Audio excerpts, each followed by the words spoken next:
On the left over here, we have individuals who are religious fundamentalists, religious fanatics, and this is the expression, RT-PCR, real-time PCR expression of the VMAT2 gene. Over here, we have individuals. So let me complete. So over here, we have individuals who are not particularly fundamentalist, not particularly religious, and you can see there's a much reduced expression of this particular gene, the VMAT2 gene. Another evidence that supports our hypothesis for the development of this approach.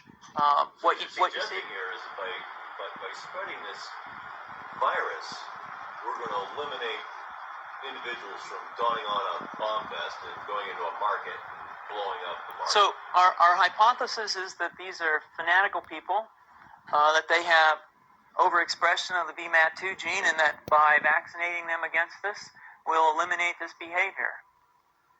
So we have some very, very remarkable data in this next slide. Here we have two brain scans. These are fMRIs. These are two different individuals with different levels of expression of VMAT2. On top is an individual who's a religious fanatic, an individual, and we've repeated this numerous times, that has high levels of VMAT2. Now, this individual down here who had low levels of the VMAT2 gene, this individual would self-describe as not particularly religious. In each case, these individuals were read a religious text. This individual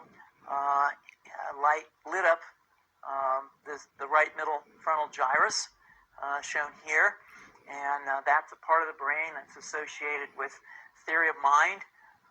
It's a part of the brain that has to do with intents and beliefs and desires.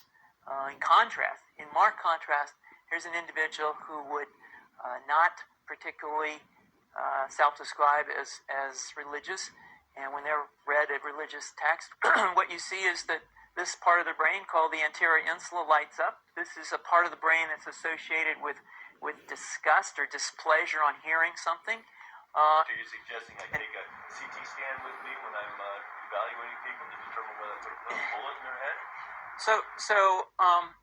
The data that I'm presenting here supports the concept that we're proposing, and I think that we would not propose to do CT scans or fMRIs on individuals out in the hinterlands of Afghanistan. The virus would immunize against this VMAT2 gene, and that would have the effect that you see here, which is it's essentially to turn a fanatic into a normal person. And we think that will have major effects in the Middle East. How would you suggest that this is going to be dispersed? Can you show us all? Well, so the present plan and the tests that we've done so far have used respiratory viruses, such as flu or rhinoviruses, and we believe that that's a satisfactory way to get the exposure of the largest part of the population. Most of us, of course, have been exposed to both of those viruses, and we're quite confident that this will be a very successful approach. This is fascinating. What's the name of this proposal? Yeah, so the name of this project is FunVax, which is the vaccine for religious fundamentalism. Do you have a proposal already?